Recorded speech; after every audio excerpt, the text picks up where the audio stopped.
Lolo,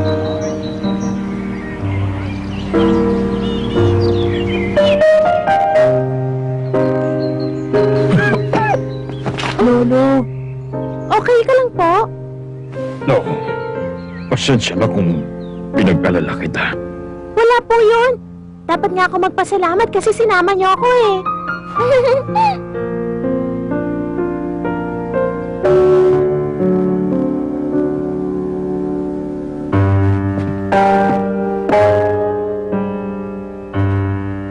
Erlich von Vandenberg. Larawan ng isang musikero.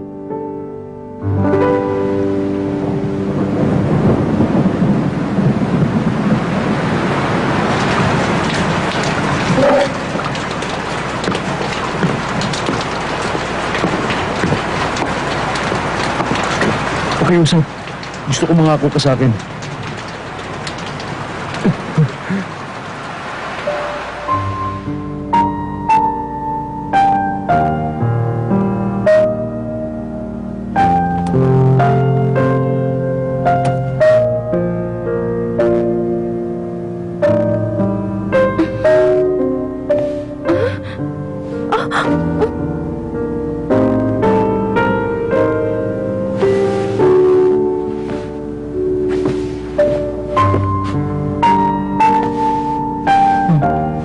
Excuse me, pero ano ho kayo ni Mr. Vandenberg?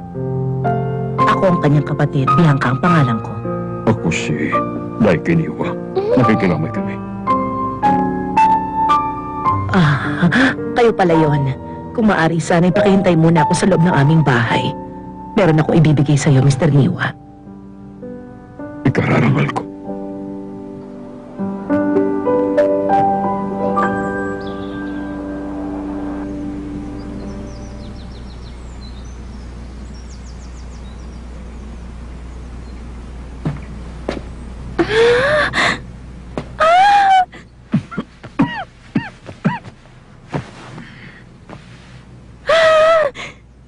Hindi talaga ako makapaniwala na nasa loob ako ng bahay ni Mr. Vandenberg. Sobrang tuwa ako. Parang ganito yung litratong meron yung lola ko ah. Pero ibang aura nito. Parang mas maganda to.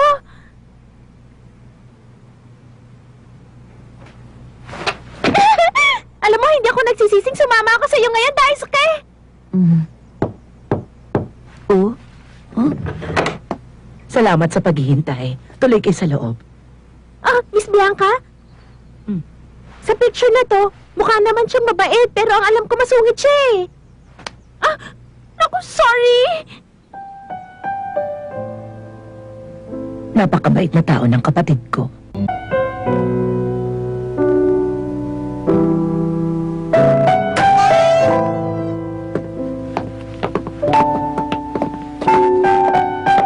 Nakasulat sa last will and testament ng kapatid ko na ang violin na ito ay sa'yo mapupunta.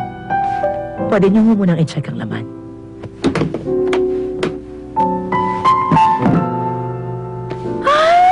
Yan ba kay Mr. Vandenberg? Sandali na. Naku, pasensya na. Ang kulit-kulit ko na ba? Ito ba yan? Maitanong ko lang ho, anong klase ng relasyon ho ba ang meron kayo ng kapatid ko para ibigay niya sa iyong violin? May pinangako siya sa akin. Nung buhay pa siya at hindi pa siya ganong kilala. Ganun ba, Mr. Niwa? Yung mga panahon niya nung pinakamasaya sa lahat. Napakabait niya talagang tao. Totoo. At ang violin na yan ang pinakamahalagang pag-aari niya. Nang dahil dyan, kaya siya nag-iisang sikat na violinist. Maraming tao ang nagmahal sa musikang nilikha ng kapatid ko. Pero, ang kapatid na pinakamamahal ko ay wala na ngayon. Wala na siya.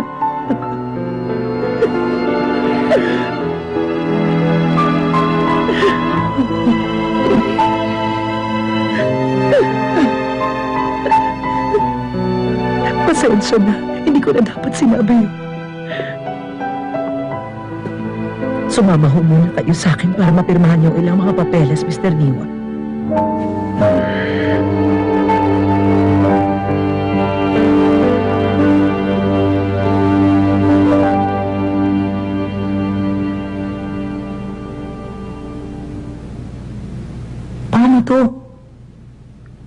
Kaming dalawa lang ni Risa ngayon. Oh? Daisuke, ano kasi? Bakit, Risa? Naisip ko kasi gusto ko sana uli ipagdasal si Mr. Vandenberg. Pwede mo pa akong samahan? Sige. Salamat ha! Ano? Sinong nagbukas niyan? Wag! Sandali, Risa! Oh! Pasensya na. Ako na ang magsasara.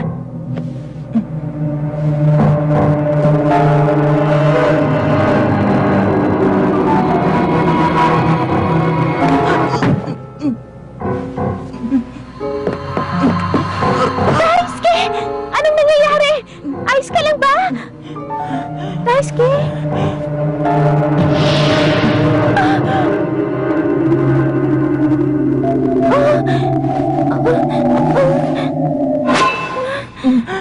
Hindi na lang pala ako magpapasama. Hmm?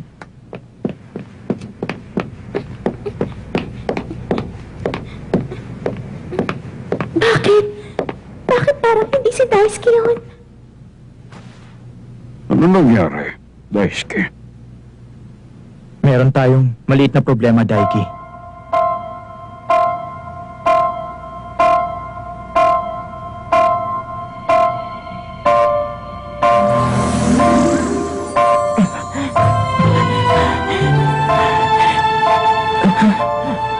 Ano to?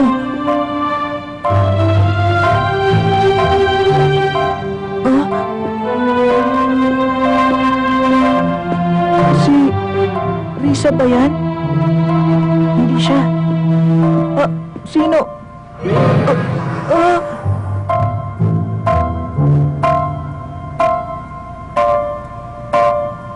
Anong nangyayari? Ang violin ni Vandenberg. Mukhang may sumpa pa rin ang violin niya. Kung gano'n,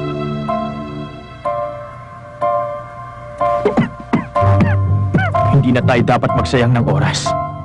Pagpatak ng alas 12 sa panahong yun, hindi na makakabalik si Daisuke dito.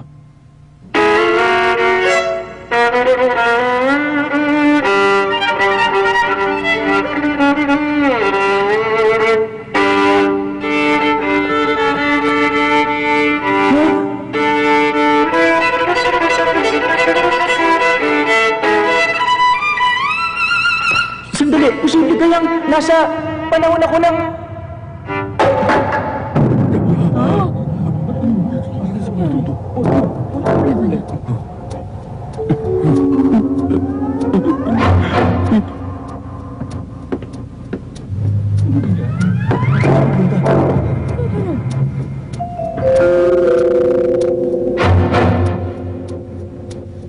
Si Mr. Vandenberg.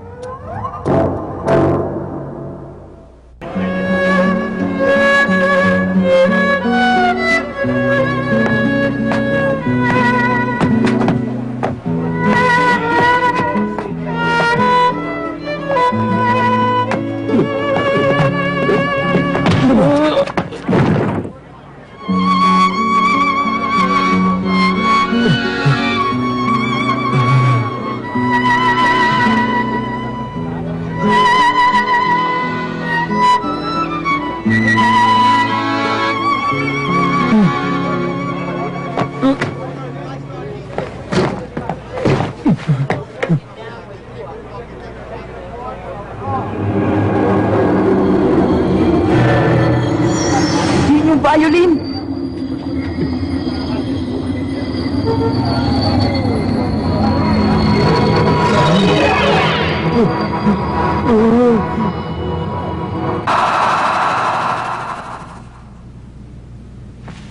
magkatuwang tayo dati sa paggawa ng salamangka. Tandang-tanda ko pa mga araw na yon. Ako rin. Pero sino ba mag-aakala na ihiwalay din ako sa iyong katawan pagdating ng araw?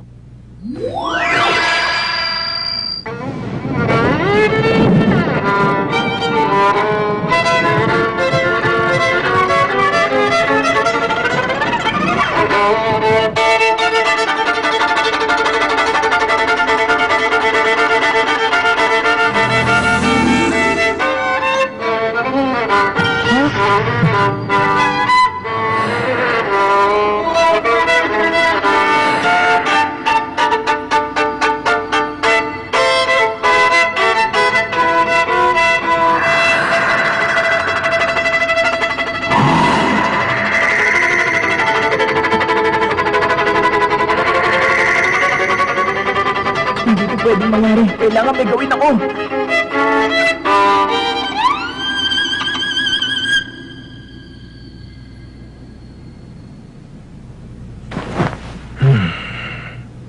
Mr. Vandenberg!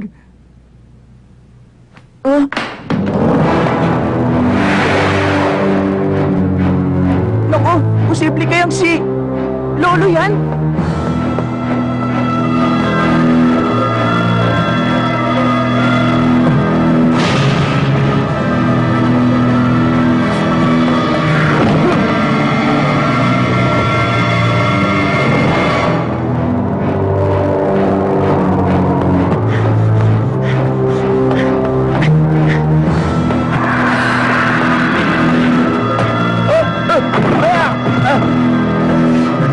Lakas sa kapangyarihan ng violin.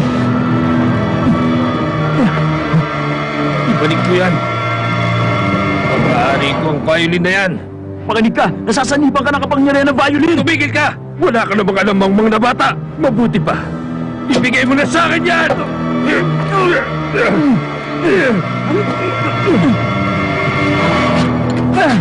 Tama na! Dahil kung hindi, delikado ang buhay mo!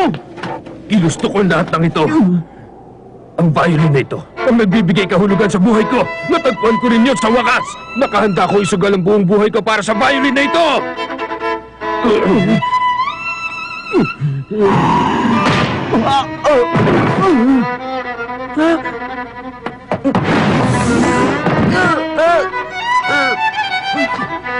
Nakakainis! Bakit?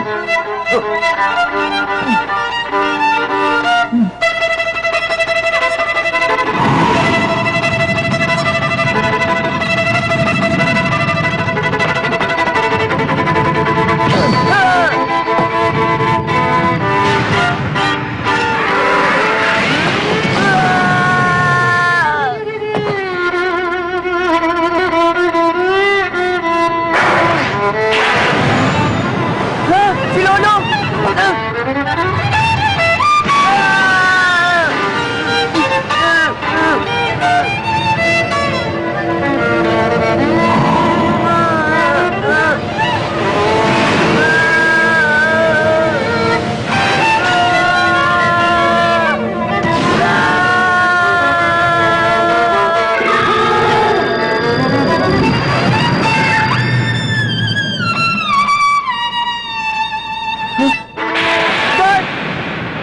Ay nako, kawawa ka talaga.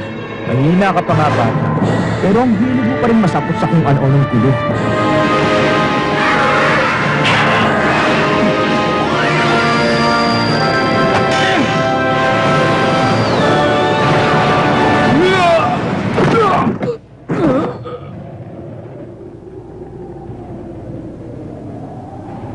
Dark? Huwag ka mag-alala. Okay lang siya. Mikey? Si Lolo? Umalis na tayo. Bumalik na tayo sa panahong pinanggalingan natin.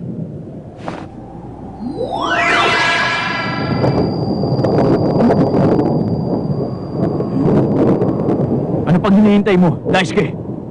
Hindi pwedeng matapos ng ganito. Pabayaan mo na. Hindi na natin dapat pangbaguhin ang mga pangyayaring naganap na.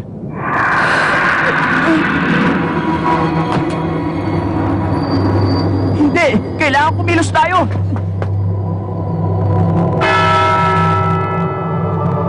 Lapit na. Wala ng oras. Bumalik ka rito, Daisuke! Ubus na ang oras natin!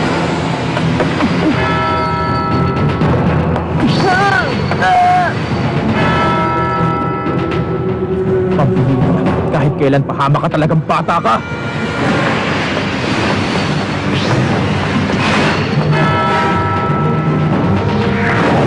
Heto sa'yo!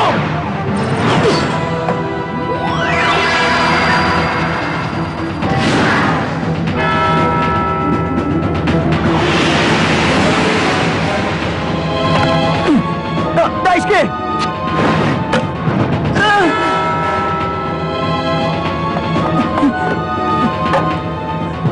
Lolo, pakiusap!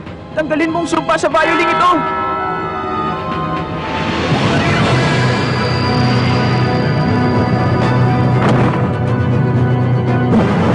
Daisuke! Lolo! Tinatawagan ko ang mga espiritong namamayani sa mundo ng Salamanca! Panahon na para kunin ang ligaw na kaluluwang ito at ibalik to ng mapayapa sa panahon kung saan siya nabibilang!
Sabihin niyo, Lolo, sinoli niyo po ba yung violin ni Mr. Vandenberg sa kanya matapos ang pangyayaring yun?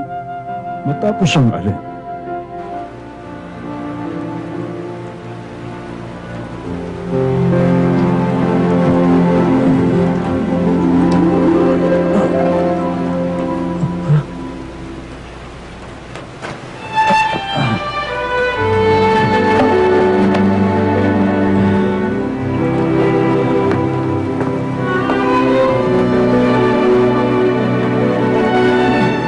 Pag-uusap. Gusto ko mangako ka sa akin. Kung ganun, ikaw pala, Daisuke, ang nagligtas sa akin noon. Pero, bakit?